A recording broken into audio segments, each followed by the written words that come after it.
Ooh, I got a sneeze coming. All right. No more huge smokies today. Not good. All right, just a dabbling. We got Pierre. He's doing this auto pack deal. Um, there's quite a bit to it, I think.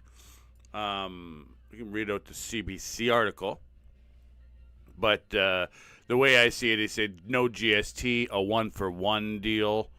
One car sold in Canada, one car Canada can make through Kuzma, through the selling of the deals. And also align the tariffs with the states, align our tariffs with the United States tariffs, so we're in alignment, ready to go on this deal. This Kuzma deal coming up this summer, fall. It sounds not a bad idea, to be honest.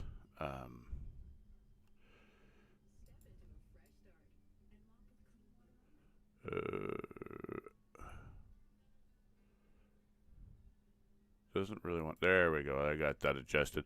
So yeah, and then in Norway deals, the Germans are trying to convince Carney, because he's in Europe, of buying the German subs. There's a toss up. I guess we're buying subs, and there's a toss up between North Korea, South Korean sub and a German sub. I think the Germans are partnered with another countries, to be honest. And Carney was like, no deals today. And the chancellor of Germany, Merz, he's like, hey, well, we'll try to convince you. So that's something. I would hope that they would have built them in Canada, but hey, we're also our companies are also allowed to bid on European spending, so there will be a little bit of companies more ready available. Hopefully, our companies are winning bids, and that I believe that the government needs to build a temporary desk for these companies that don't do military type stuff, to help them circumvent the quagmire of acronyms and standards and this and that, right? A temporary desk. So someone, an outside consultant that just hypers a desk so they can just get this. Because this is about, temporary desk, I mean like 5-10 years. It's 5-10 years spending, ramp up. Huge spending from Europe that Canada's allowed to bid on is most likely will be just that. 10 years they spend and then do horrible things, and then there'll be peace. All right, let's hear Pierre. Merci d'être ici aujourd'hui à Cavalier Tool pour écouter notre annonce, un plan conservateur afin de doubler notre production d'automobiles et protéger les emplois et le secteur manufacturier ici au Canada. We're very happy to be joined by Rhonda Kirkland, Member of Parliament from the Oshawa area. We have the three Conservatives who painted Windsor blue: Chris Lewis from Windsor, Essex, Harb Gill from Windsor West, and Kathy Borelli from Windsor, Tecumseh. And we're very happy to have strong representation from the employees at Cavalier Tool and this incredible business, but also the union leadership at Unifor. We have John Breslin, Director of Unifor Skills, met Mike Piani, Financial Secretary of Unifor 1285. That's the Brampton Stellantis. We've got Jeff Gray, President of Unifor 222 at GM Oshawa. Trevor Longpre, he's the president, the plant chairman over at the GM St. Catharines plant. And we have Emile Nabou, President of Unifor 195, Titan Tool and Die. And Mo Abouzini, did I get that right, Mo? I got that okay. Thanks very much, Mo, for being here from Unifor 195, Titan Tool and Die. Canada needs a strong automobile sector, not just because it puts paychecks in pockets and food on table, but because it is critical to our national security to have an industrial base. Across Canada, the Canadian Vehicle the Canadian Vehicle Manufacturers Association says that we have 105,000 people working directly in the automobile sector and 600 and 3,000 when you take into account both indirect and direct. Ontario alone has 700 parts makers, 400 connected autonomous and smart mobility firms, and 500 tool, die, and mold companies. Le Canada a besoin d'un secteur automobile en bonne santé. C'est un secteur économique important pour plusieurs familles canadiennes. L'industrie, ça représente 105 000 emplois directs et 600 000 emplois indirects et directs ensemble. Since the Liberal government took office, vehicle production in Canada has fallen by half. We've seen it drop from 2 million, over 2 million, to 1.2 million, down 7.8% in the last year alone under the failed leadership of Mark Carney. Our Liberal Prime Minister has promised before the election that he would protect the automobile sector.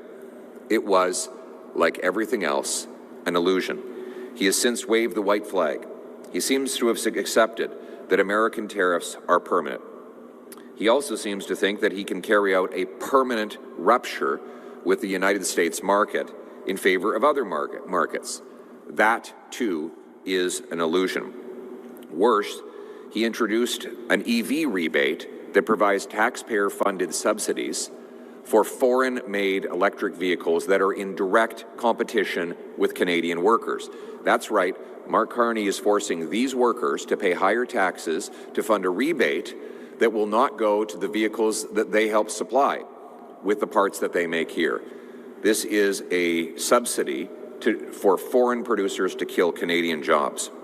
Mark Carney's failure to get the deal that he promised he would get by July 21st, 2025 with the U.S.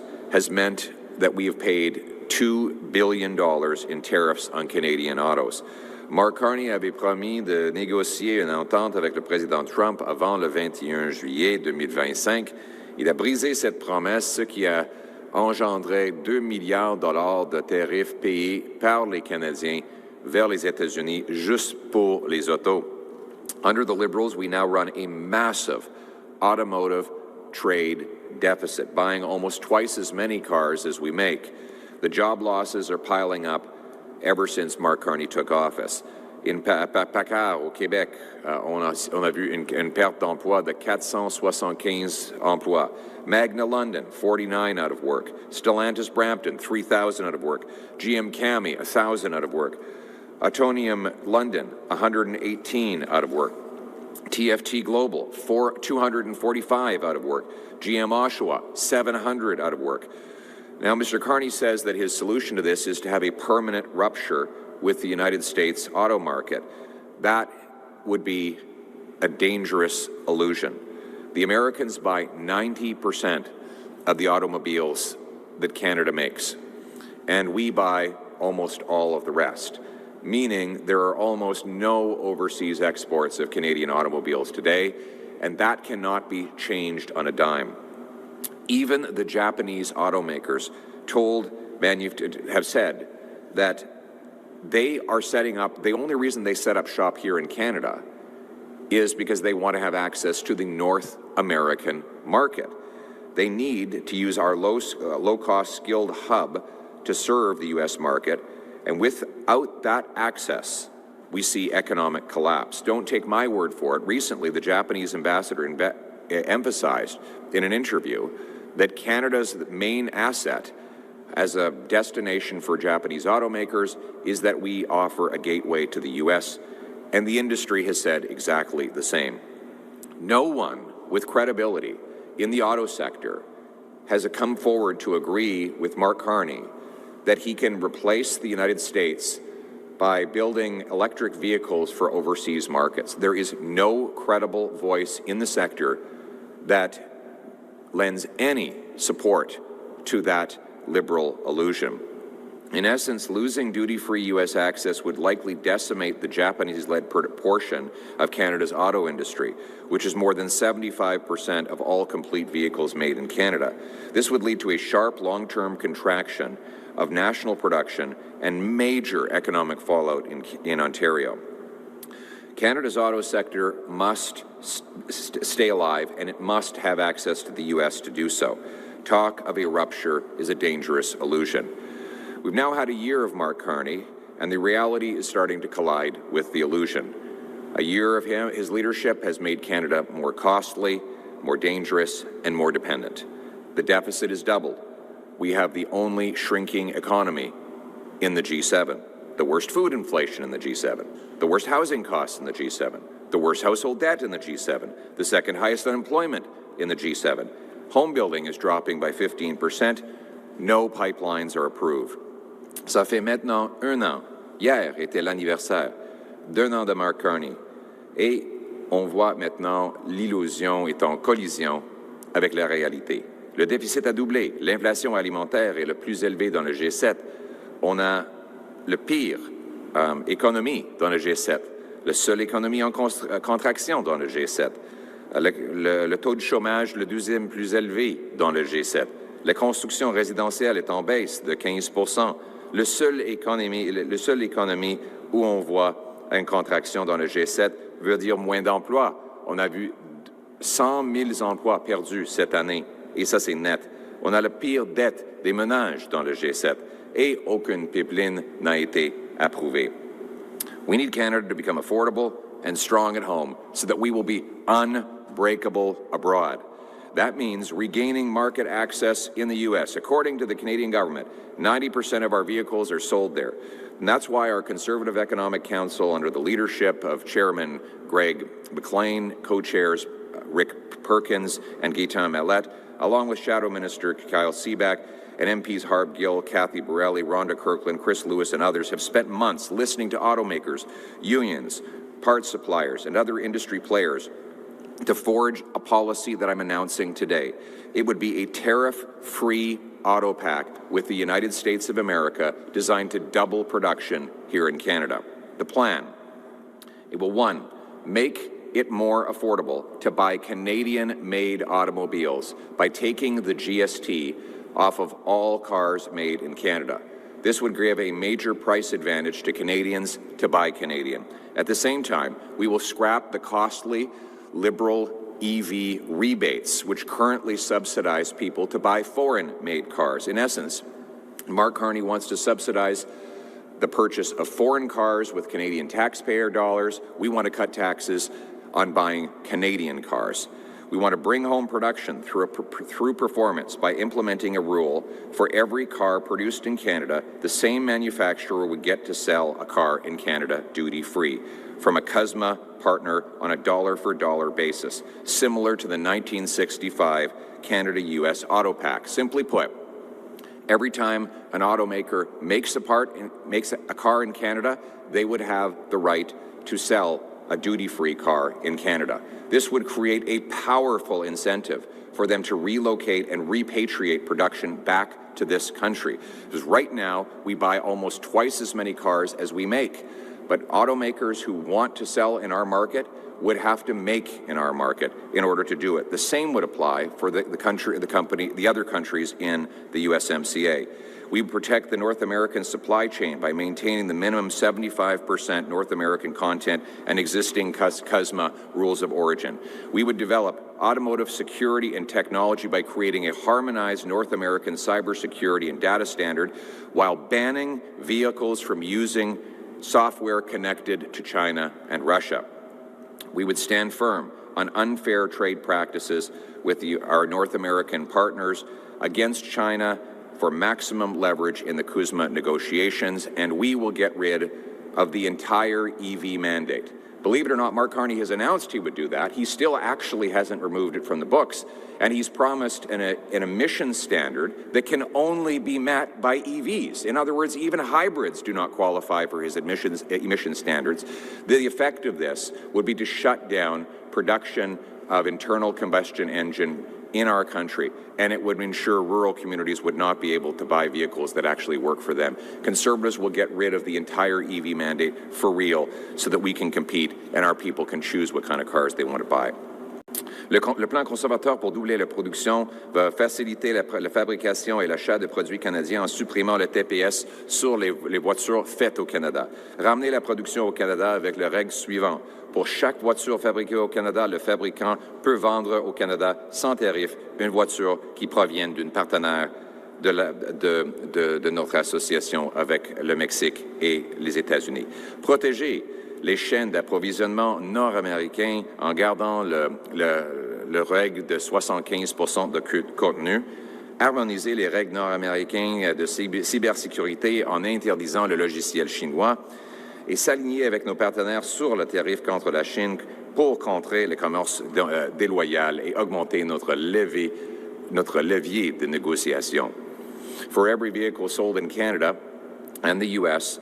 right now that is CUSMA compliant, our countries only make 0.6 vehicles. So right now, we only make 0.6 vehicles for every one we buy in Canada. Yet Mexico makes 2.5 vehicles for every one they buy.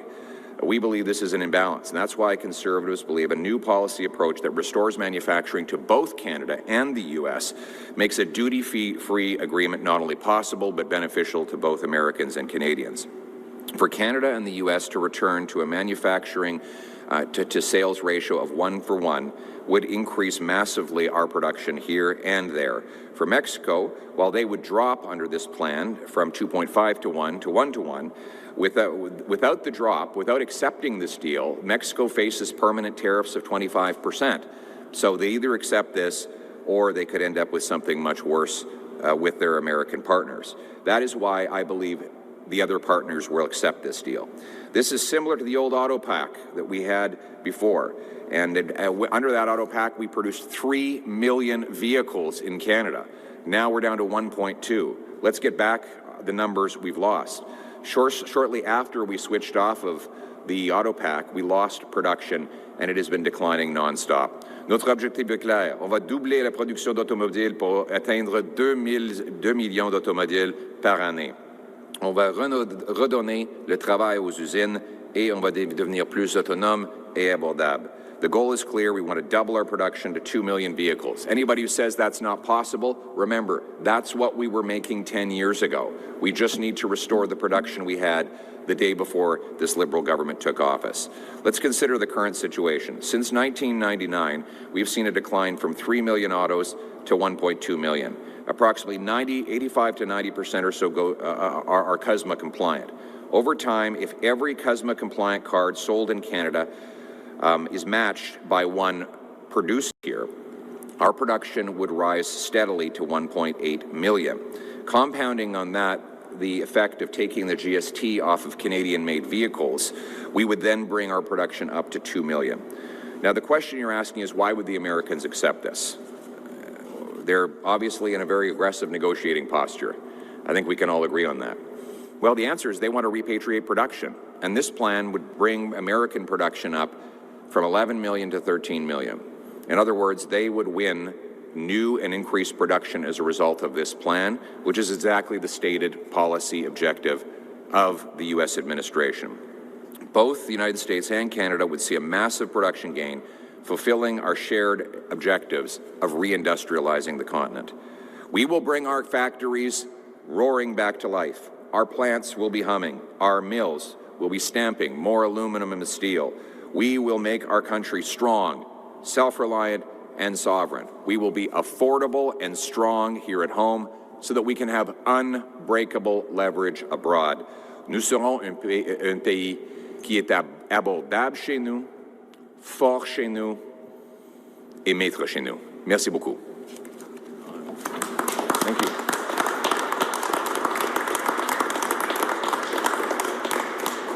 Thank you. We'll now take questions from reporters. Please identify yourself and your outlet. One question and one follow-up. Hi there, this is Pratyush Dayal from CBC News Windsor. How will giving Canadian-made vehicles preferential tax treatment encourage, Trump to lift his tariffs?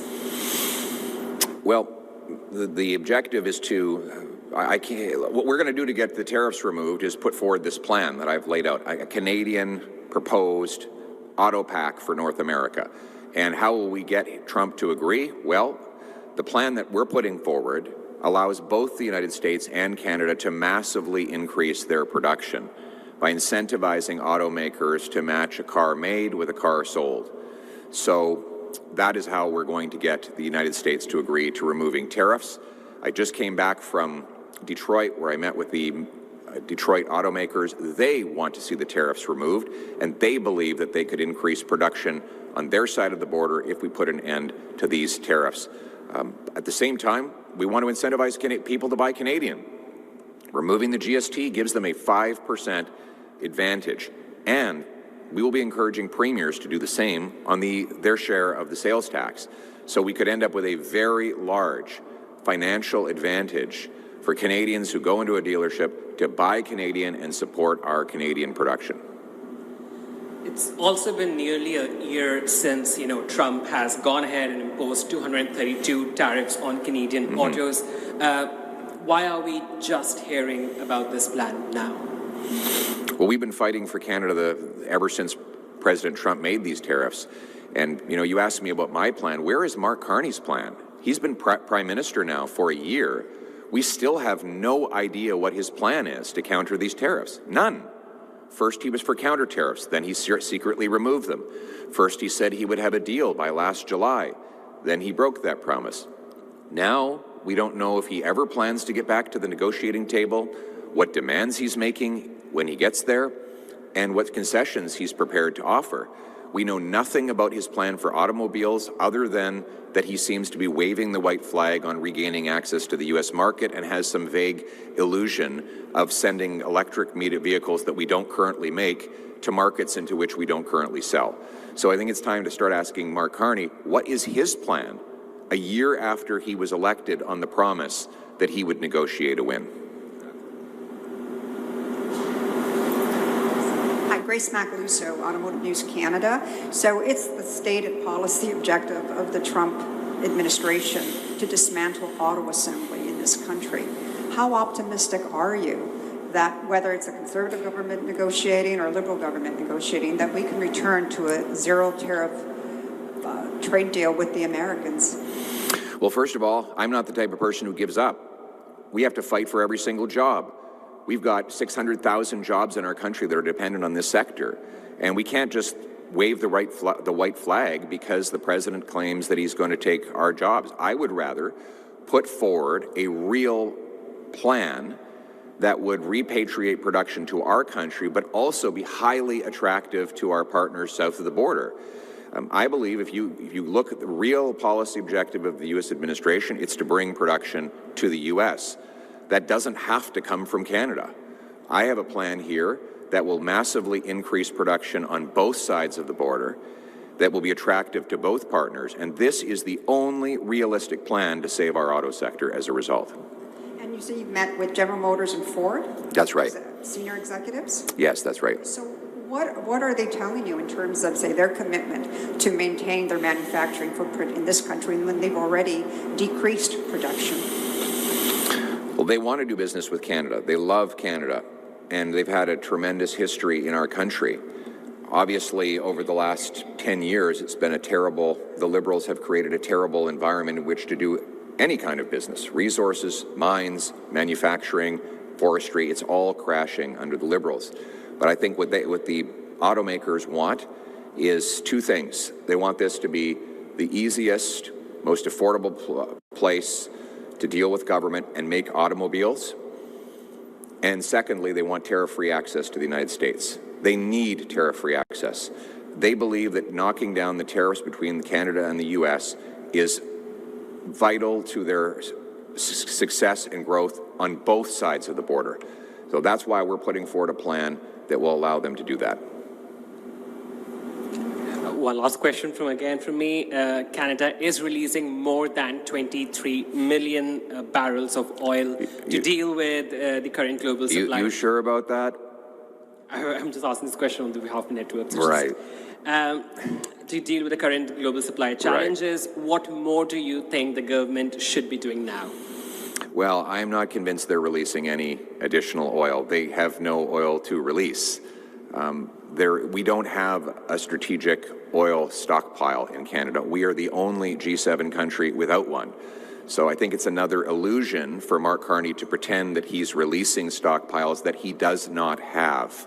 He does not have the ability to flip a switch and suddenly increase production out of the Canadian oil patch. especially after 10 years of the Liberals trying to keep that oil in the ground. Mr. Carney wrote a book where he said his values included keeping 50% of our oil in the ground. He maintains an industrial carbon tax that makes our production cost prohibitive. He's maintained all of the anti-development laws of Justin Trudeau, and he has not approved a single pipeline in a year or a single project through his major projects office. So we don't need more illusions and theater from Mr. Carney. What we need is for him to get out of the way by repealing anti-Liberal laws and the industrial carbon tax, by immediately green-lighting pipelines to other markets so that we can massively increase our production. And we need to do, as I proposed a week ago, develop a strategic oil and mineral reserve so that we actually have stockpiles that we can release to the world at great profit to ourselves when they're, and at savings to our consumers. So we as Conservatives are proposing to incentivize industry to build up hundreds of millions of barrels of oil over a time period that could be kept in reserve for moments like this, and that we would give privileged access to buy that oil to countries that give us tariff-free access to their markets. This is another way for us to build leverage so that we can negotiate a win south of the border and with other partners around the world. Stronger at home gives us unbreakable leverage abroad. Thank you for taking another question. Sure. There seems to be a growing consensus that Canada will have to accept some level of tariff. And I believe last year the government met with auto executives asking them essentially what level of tariff, what tariff rate can you live with? Is that something that should be part of like a plan B in case the Americans say no to zero tariffs? And do you think that's something that the industry needs to consider? Are you talking about tariffs on autos here? Yeah, on the automotive industry. I don't think we should go into a negotiation making unilateral concessions. I think we should go in demanding the ideal outcome. I mean, if you enter the negotiation having already made concessions, then you're only going to have to back down even more. I mean, we've got bargaining agents here from the unions, and we've got some business people here so they've been both, in this room you've got people who've been on both sides of a negotiating table many, many times. And I think they would all agree with me that you don't make concessions before you even get to the table. And that's what Mr. Carney has done. He's unilaterally conceded that there are going to be permanent tariffs on our auto, steel, and lumber. And then he says, let's start negotiating from there. How do you expect us to get a good deal doing it that way? My approach, rather, is build up as much leverage as possible on the front end by unlocking our resources, building up a strategic mineral reserve, and building our strength at home. Also, promising the ability to cooperate on military procurement, and then use that leverage to get tariffs removed. Here, I've got a plan that would advantage both Americans and Canadians if we get to tariff-free deal and a one-for-one production-to-sales ratio. So what we're putting forward here is a realistic plan to get the tariffs removed. Not because we expect the Americans are going to do it to be nice, but because we've got a plan that actually increases their production as well as ours. That would be a much more intelligent negotiating strategy than the unilateral concessions and the weakness we've seen from Mark Carney over the last year. Thank you. This concludes today's press conference. All right. Okay, Thank you. That is Pierre. I'll play that in a second.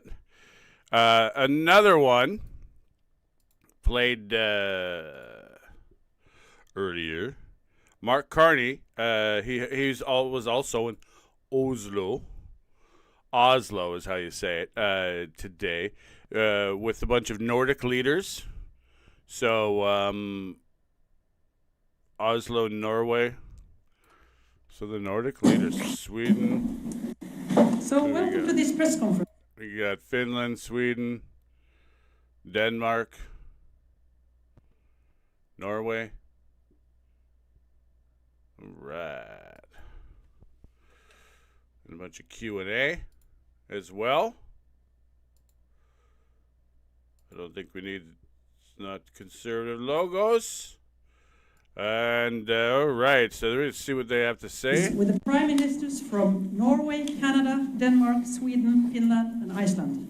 First, Norway, we will Canada, have short statements from the Sweden, leaders, and then we will open up for questions. Denmark. And with that, I give the floor to the Prime Minister of Norway, Jonas Gahr Støre. Good morning. This has been a good working session among close Norway. friends. I'm very happy They're to in host Oslo.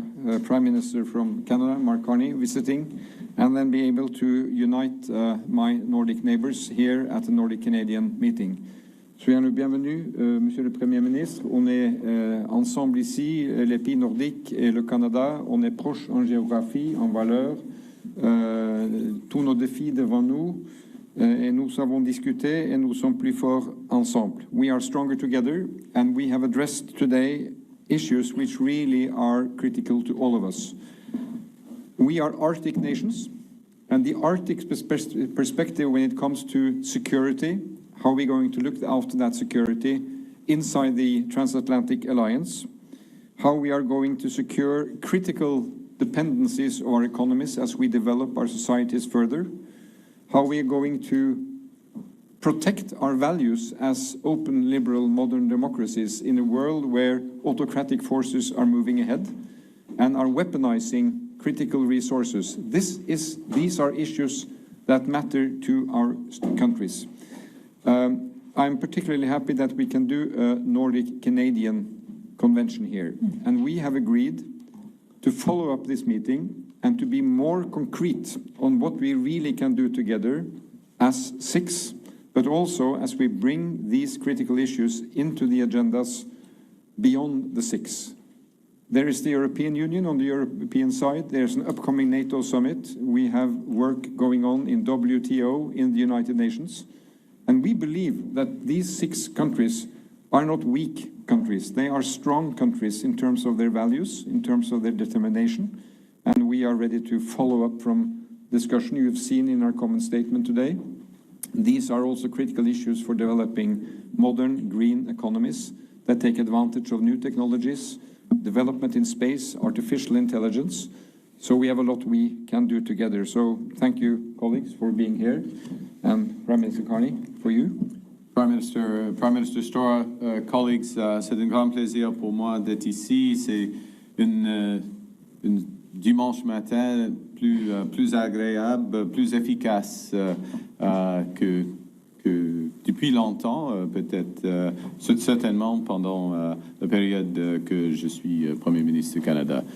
It's been a very effective grouping. I thank you for bringing us together, a group of countries that share common purpose, shared values, and a capacity to work with others. The capacity to work with others, this grouping, informal grouping, but also in more formal groupings, such as the Arctic Council, in NATO, in the Coalition of the Willing. And this is important because we are all facing a growing list of challenges, challenges to Arctic security, challenges that come from the changing nature of warfare, challenges which interact with changing technologies and conflicts, both actual and virtual, that are moving closer to all of us.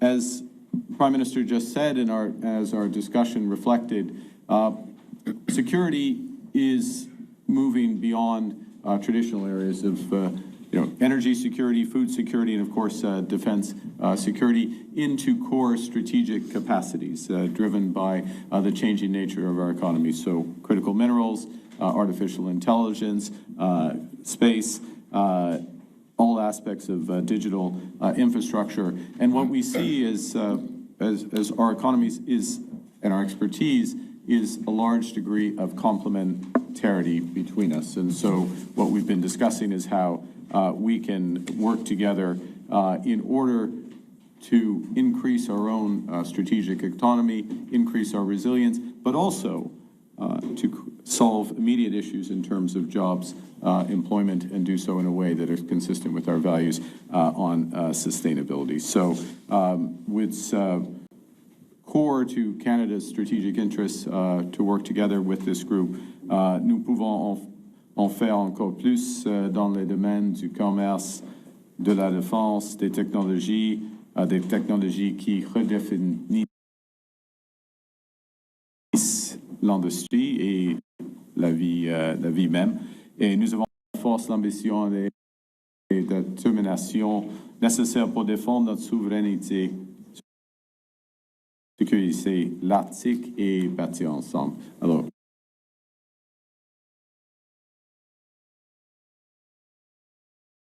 thank you very much, Pastor colleagues.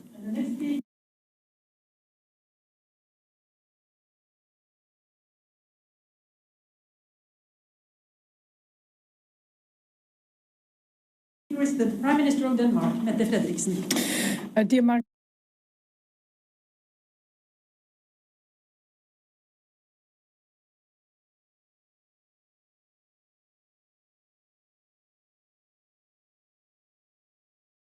it's great to have you among us, the Nordic leaders. And I have to say to you that you have, people in Denmark, and I guess the same goes for the rest of the Nordic countries, have been talking about, they have been reading your speech. And I don't think I have ever heard so many reflections on a speech from a colleague as I have heard about your speech in Davos. And it is because you show leadership. You are talking about how democracies can work together and that we have to connect even closer in this world where the old world order is gone and it will probably not come back. So we have to build something new, and it has to be a world order that is built on the values that we represent, the leaders standing in front of you today. I am very grateful, I have to say this, for all the help we have received in the Kingdom of Denmark, Greenland and Denmark. We have had a totally unacceptable pressure from US and the US president. It has been very difficult for the people in Greenland to experience this.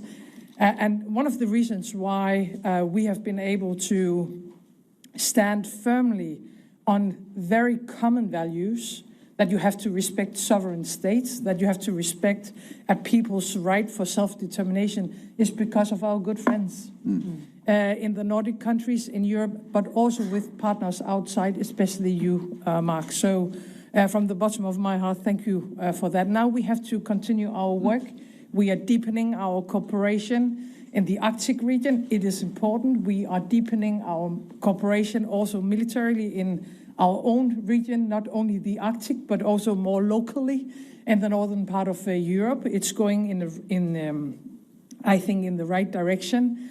But with everything going on now, with the war going on in Ukraine, US unfortunately lifting up sanctions on Russia, a war in Middle East, countries like ours have to stand together. We have to stick together and we have to work together, and that is what we have committed ourselves to do once again. So thank you, Jonas, for convening this meeting today. And the next speaker is the Prime Minister of Sweden, Ulf Kristersson. Thank you so much, and I do agree, and it's really great to see the most Nordic country outside the Nordics in a meeting in the Nordics. So really great to see you here. I think it's a sign of our time, honestly, that the Nordic Five and Canada is working so well together. It proves your case. Middle powers make big difference. And it goes for geography, obviously, the Arctic not least, Ukraine, the rules-based world order, technology, and trade. So I think we have so many similarities, and we need to be more proactive and be more forward-leaning. And I think that has been the theme for this meeting today. So thank you so much. The next speaker is the Prime Minister of Finland, Petteri Orpo. Thank you very much. And thank you, Jonas, for hosting this excellent meeting. And Mark, great that you are here today among friends. It is important for Finland to further deepen cooperation with Canada and our fellow Nordic countries. We are committed to building our partnership. This meeting is an important step on that path. We are united by our shared values and our northern location. We are committed to supporting Ukraine. We are committed to strengthening Arctic security. We need to have a strong NATO in the Arctic. Canada and the Nordic countries have made significant investments in our capabilities in the Arctic. With our shared Arctic expertise, we can also support our allies to develop their capabilities. Thank you very much. The next speaker is the Prime Minister of Iceland, Kristrún Mjöll Frostadóttir. Thank you very much. So nice to be here on a Sunday morning. And I would like to echo what the previous prime ministers have said. I think there's a lot of not just leaders out there, but also general publics in a lot of different countries around the world that are very thankful for the leadership Canada has shown over the past few months. I think definitely there has been sort of a void that has to be filled when it comes to global leadership. These are obviously difficult times in a way, but there are also opportunities that come from this. It's not the first time in history where shifts have taken place. And I think this is a strong group of countries that can show that we can do this from a position of strength, build sort of new communities of investments, but also opportunities. And I think Arctic is a very important region in that aspect. Iceland has obviously felt the pressure and felt the sort of shift in action around us. We've been worried about Greenland. We're obviously worried in general about the situation in Europe when it comes to Ukraine, but we're not afraid. We see this also as a way to sort of shift alliances in the sense that, even though we're not closing anyone off, we're also just sort of broadening our scheme. And I think this group joining together with Canada shows that there are great opportunities out there. There are silver linings to these types of events. The focus for NATO, for example, has been brought up north. The discussions about Arctic security, Arctic opportunity, economic integration is also more relevant today, and Iceland is going to be a big player in that area. So we welcome any type of cooperation, and I think this group shows that you can show up with a calm and collected front through times like this. We don't always have to be reactionary, and this is one of the things that we discussed, and I'm looking forward to seeing some concrete measures coming out of this and deliverables. And now we'll open up for questions. Well and the said. first question comes from Ståle Talsnes. Replaced with volcanoes. Thank you very much. My question is on the war situation in Replaced with Iran, volcanoes Middle East. I ask, it's in principle to all of you prime ministers, have you discussed or reached a Nordic-Canadian alignment regarding how to end this war? And what are your respective countries' analysis and what do you think contributions of to such a Iceland? solution? Or whose war is this really? Well, I think we are not part of this war. We did not initiate it, but we are all affected by it. So I think there's a clear call here that international law must be respected, and it should be the responsibility of the concerned parties to find ways of ending the hostilities that now have great impact around the world. We are concerned to see that there is still an escalation. There are still worries about how the world economy will be affected by the energy situation around the Gulf. For our part, we will use any channel we have, any opportunity we have to urge the parties to find a way that will not escalate this war. I think that's what we can say. The leader of Norway speaking. War. It seems to us that the plan for how it will develop is pretty unclear. And that's the danger with initiating wars, that they rarely follow a script. They are in Oslo, Norway. Canada and Judith Trin, CTV. This question is to all the prime ministers. As Arctic nations with valuable resources that President Donald Trump wants, do you feel the U.S. threat to Greenland's sovereignty and Canada's sovereignty is over? And what specific actions can you, as middle powers, take together to defend each other against threats to your nation's self-determination? Okay.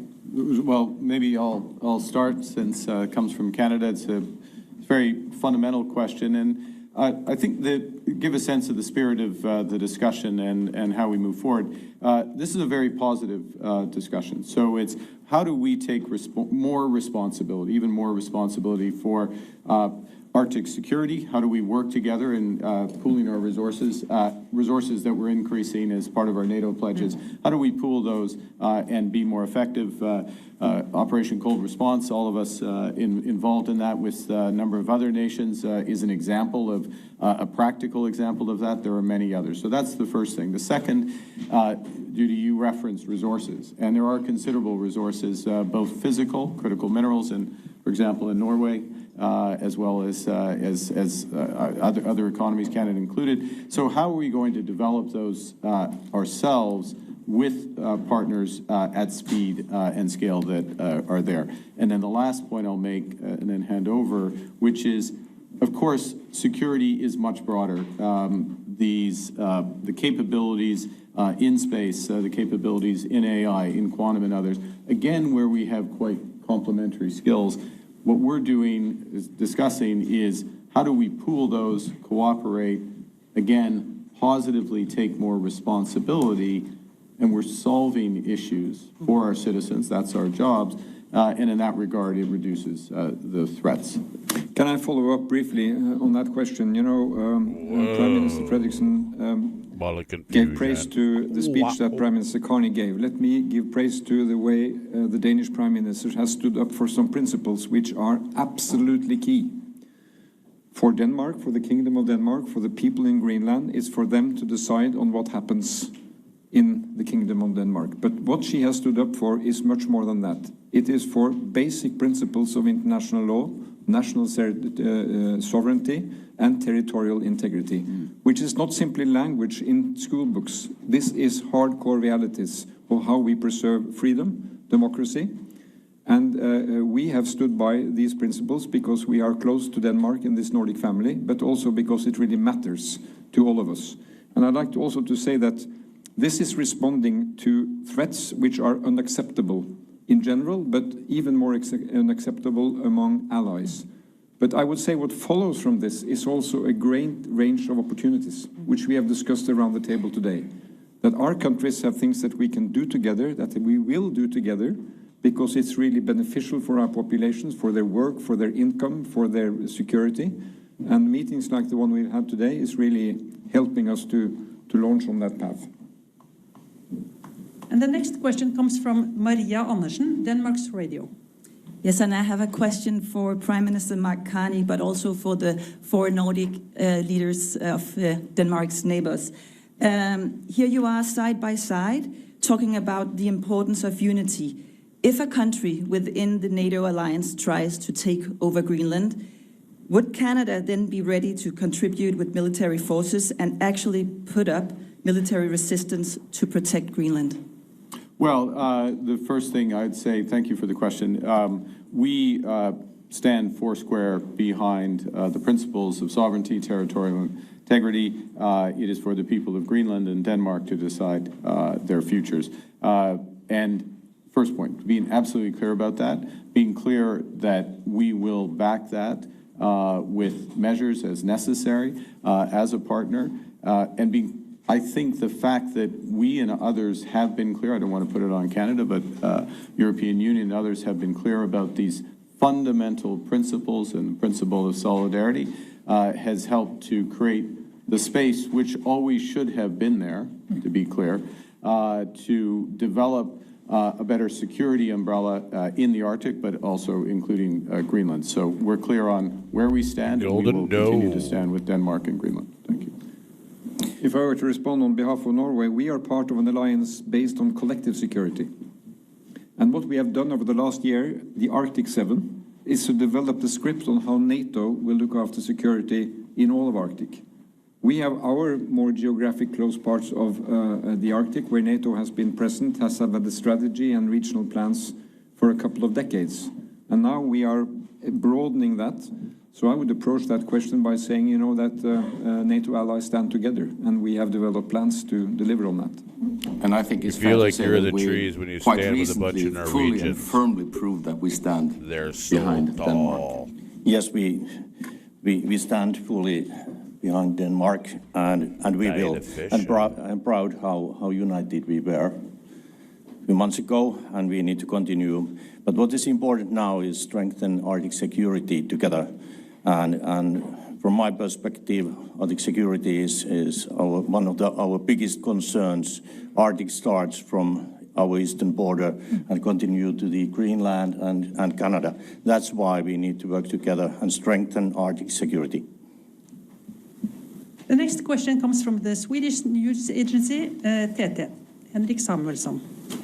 Yeah, this question is mostly for Prime Minister Carney, but also for Prime Ministers Kristersson and Støre. There's been reports in the last few days about intensifying Canadian interest in acquiring submarines from Norway, Germany, and fighter jets from Sweden. Can you say if this was discussed at all today, and also the significance of this type of military hardware operation in this new global security environment of today?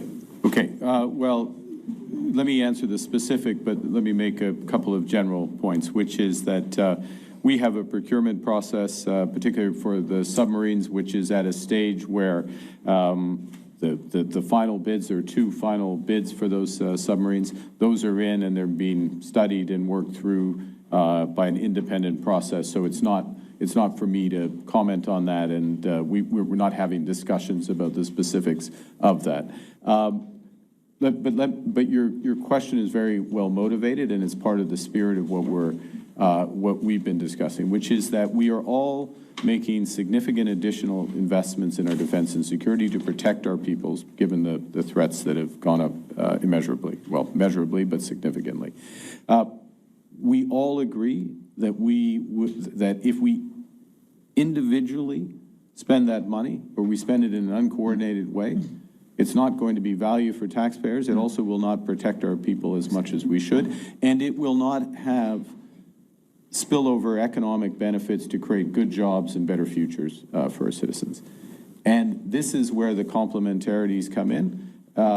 So expertise in aerospace, expertise in maritime, expertise across here in just a whole range of domains, including all aspects of artificial intelligence, material science, and beyond. And so we're looking for specific opportunities in order to develop in a way that is mutually beneficial. I'll finish with this fact, which is historically, when Canada has made defense procurement, 70 cents on the dollar, more than 70 cents on the dollar, has gone to the United States. Not just to American companies, but gone to the United States. That's not an effective way to build our industry or to protect our people. And so what we've been doing, we will still do a lot of procurement with the United States, to be absolutely clear, but in all cases looking to procure much more in partnership, and it's a much broader range of countries with whom we can partner. Last point, particularly given the maritime and Arctic nature of the security needs we have, plus the virtual, the Nordic countries are natural partners for Canada, the short answer. If I may just, I have 100% respect for that process that Canada is now undertaking when it comes to submarines. That's a big undertaking. But for Norway's part, when we are doing this kind of maritime cooperations as we do with frigates with the United Kingdom and submarines with Germany, it is a big industrial adventure. But beyond security and industry, it is really also creating a unity of purpose when it comes to security. Because you are in a way integrated in a way you work together, which is linked to geography, the way you are operational, and you'll basically have the same equipment, the same standards. And that, of course, is also important from a security perspective. Good example on cooperation in military industry and security is our cooperation to build icebreakers with Canada. Yeah. Very good. And the next question comes from Iltalehti in Finland. Anni Emilia Alitola. Well, that's interesting. Icebreakers with Canada. This is the States has an icebreaker deal going on. UK. What are your thoughts about opening a discussion in your country? But in your a own Canadian European one would be a good policies when it idea. comes to nuclear weapons, even during the peacetime. Thanks. Interesting. Maybe I can start. I want to say that Finland does not seek to have nuclear weapons to our territory, and nor is NATO making any such plans. What we are doing at this moment in Finland is our purpose of the government is to remove legal barriers which do not exist in this form in the other Nordic countries. On nuclear weapons, the initiative to adopt the French nuclear deterrence to increase wider European security, it was positive, but Finland has not had similar discussions as some other countries who are also presented here, but we are interested to hear more because we need to strengthen European deterrence. I think the most, and following up on what Petri just said, I think the most important thing is to build a stronger NATO and Europeans' nuclear deterrence. It is a part of our overall deterrence of Europe and NATO, and therefore from a Danish perspective, we are now doing two things at the same time. We are deepening our engagement in NATO when it comes to nuclear deterrence, and at the same time we have accepted an invitation from France when it comes to deepen our cooperation with them. And I think it's positive from a European and from a Danish perspective also to be stronger in this area, but it has to go alongside with many other capabilities and many other investments as we are doing at the same time. Well, for Norway's part, we are not changing legislation. We don't have to. We have our clear policy. There will be no stationing on nuclear weapons in Norway. We are a member of an alliance which has a key nuclear deterrent, which was confirmed at the recent NATO summits, and that is there. The French initiative, we have not been involved in the early stages of that, but we are ready to talk to France as we develop a strategic partnership with France on defense. To hear more about how their plans are, and obviously that is something which will go on for some time, but the key thing here is not to weaken what is already the nuclear deterrent of NATO, upon which we all depend. Yes. Canada does not seek nuclear weapons. There's no change in policy there. We, as others do, benefit from our membership of NATO, an alliance which does have a nuclear deterrent at its heart, as you know. I'll make two final comments. One is commend President Macron's initiative to provide a layered element to that deterrence. The modalities and the breadth of that, of course, to be worked out, but we commend that initiative from a NATO perspective, from a European security perspective. It's not directly affecting Canada. And then the last thing, which is not nuclear per se, but I just underscore in terms of the changing threat environment, the risk to Canada from new missile systems, hypersonic missiles and others, is necessitating big investments, including in over-the-horizon radar and beyond, in order to have a deterrence there. Yeah, and I can easily echo what Mette Frederiksen just said, that we stand fully behind the NATO's common nuclear deterrence. We have no plans at all to change our own doctrine regarding nuclear weapons, and that does not exclude in any way our future potential cooperation with France, when we now initiate this dialogue with France. Yeah, on Iceland's part, we don't see any changes coming up. We only just recently said yes to nuclear-powered submarine stocking in our waters. That was a big step for us. So, I mean, we are still under our ongoing strong partners of NATO, and we don't see any changes to that nuclear umbrella. The last question today comes from Gladys Fouché, Reuters. Good morning. My question is about Arctic Century and is for each of you. What is the #1 challenge, whether short-term or long-term, that you want Arctic Century to help you solve?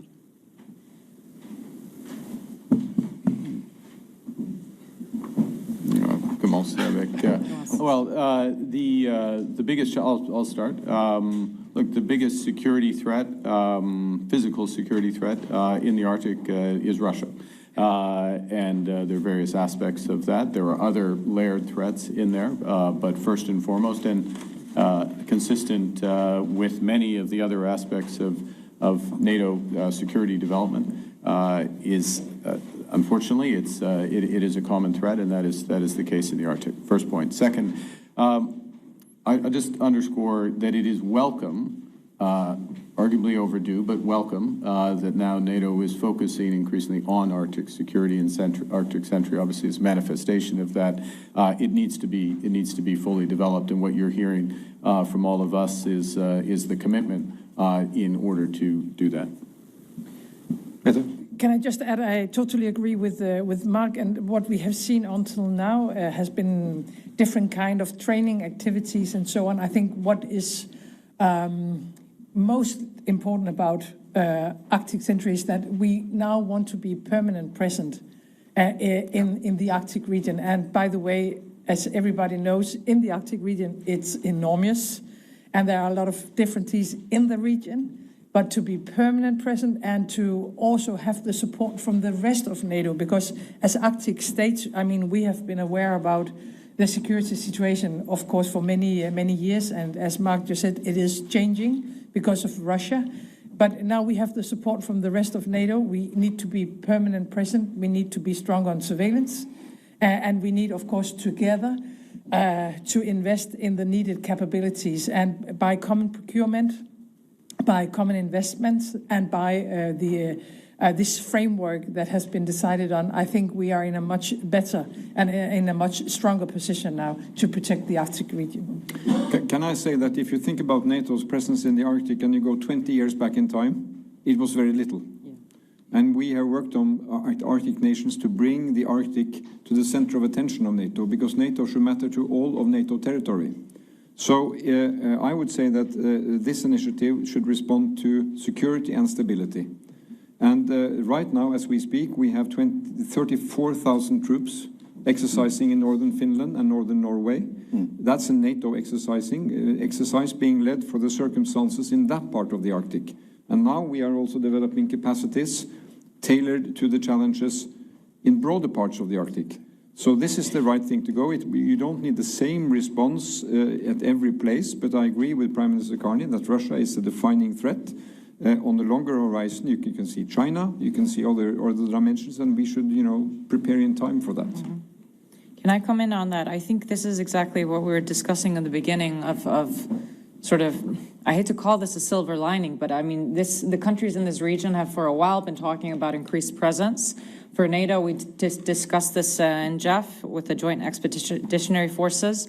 And even for a country like Iceland that doesn't have a military, we have a lot of personnel and support capacities that need to have training, need to have oversight, and at the end of the day, need to understand their own backyard.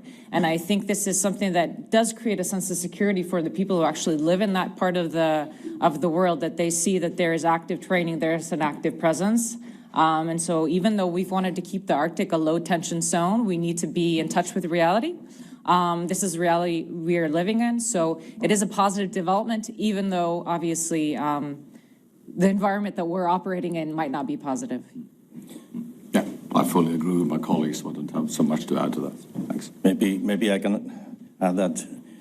From my point of view, we are on the right track now on the question of the Arctic security. We all need to take care in the NATO that we continue our work together to strengthen Arctic security. That's why Arctic Sentry is so crucial. What we need is more Arctic capabilities. And what we need also to do, we need plans. We need to practice together like we are doing now in North. And actually, we need to understand that Russia is our biggest threat. And it will remain to be a threat for Nordic, Arctic countries. And that's why we have to go forward to strengthen Arctic security together. On that note, we need to wrap up this press conference. Thank you all. Thanks. Here we go. Thank you.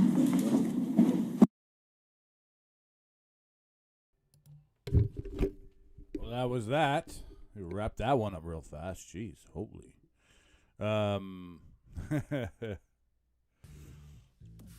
It was pretty wild one. A lot about the defense, a lot about the Arctic, a lot about basically hinting at how the Americans, are not being the greatest partners trying to buy Norway or Greenland, and such. A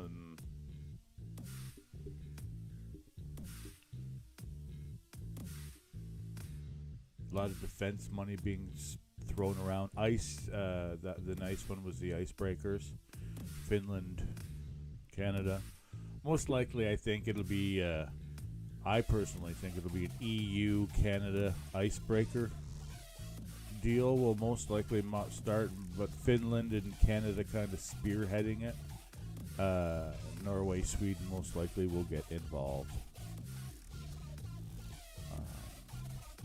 I think it just gets that feeling that it's going to like kind of mothball together. Big mothball of stuff, you know what I mean? All the countries of the EU seem to they act more in unison than.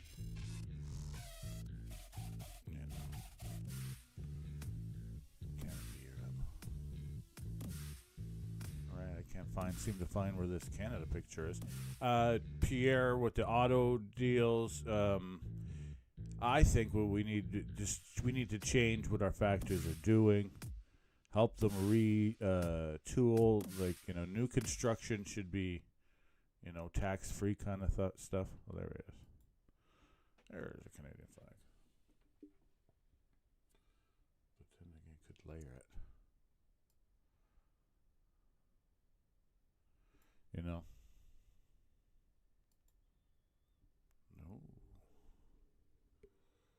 Oh, there you go.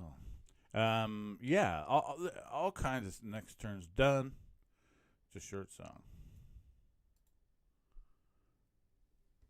There seems to be quite a bit of deals, though, willing to be made. I keep saying this over and over and over and over. The government needs a sales desk. A desk to help the sales department and retooling department, right? Because they'll have to reconfigure to whatever the heck these products will be buying. See, the problem and bonus with this military equipment is, first we'll start with the bonus is that only NATO countries can build the stuff going into NATO weapons. Wonderful, right? So that's a good thing. Only, NATO stuff.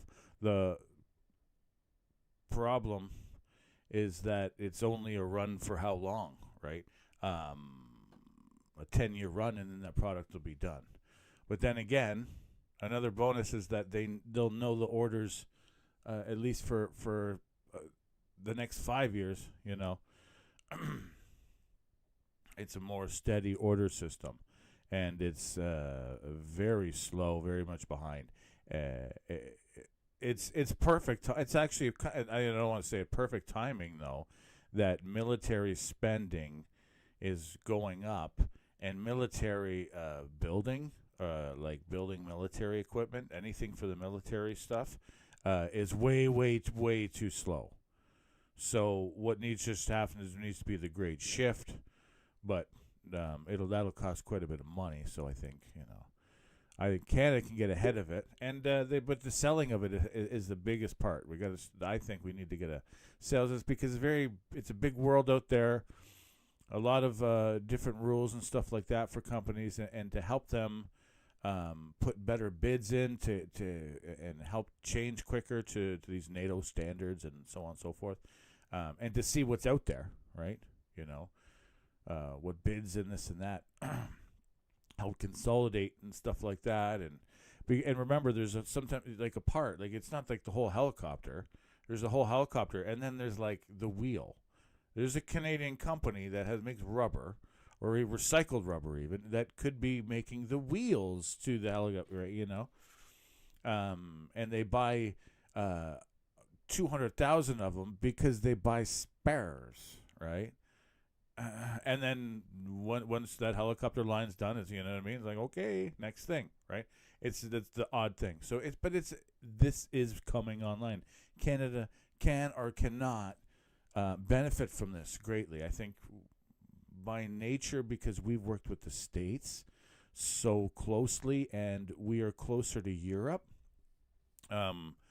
we'll get a lot of these contracts. If our companies are well positioned, politically wise, our countries are well aligned. But it's going to take some time to find out really if the government has, I think, a plan. Like I said, a sales plan, and then a sales desk, right? This to help the companies find out what bids are out there, what's going on, like what's coming up, what possibly they could build, right? Like, you know what I mean? Just kind of listing and all this and that, and talking with countries, the political side, and then giving that to the companies, right? Any company calls, you sit down and have a whatever kind of consultation with, and then they kind of look for you at the same time. And then I have to help the companies retool, right? To this temporary, outstanding contract. They're the best contracts. They pay the best. The standard is the highest, and they pay the best. And I said, you can't supplement it with countries that are not in NATO. So it's, all the top companies of Canada should kind of have, like, something coming forward, in my opinion. We're just very well situated for this. Remember, Japan is putting forward $50 billion or $150 billion. It's the largest since World War II, but military spending budget in one chunk. Germany's, $100 billion plus, France. Every country doing a big spend, and then on top of that, after that, increasing the annual spend. So it's a double, right? There's just a huge increase right at the time when the car companies are most likely shifting. And we're just on the verge of flying car, right? But we have to up our standard of factory to get there, and there we go. Okay, so anyone left? Let's see here. Talking to myself. All right, that's it.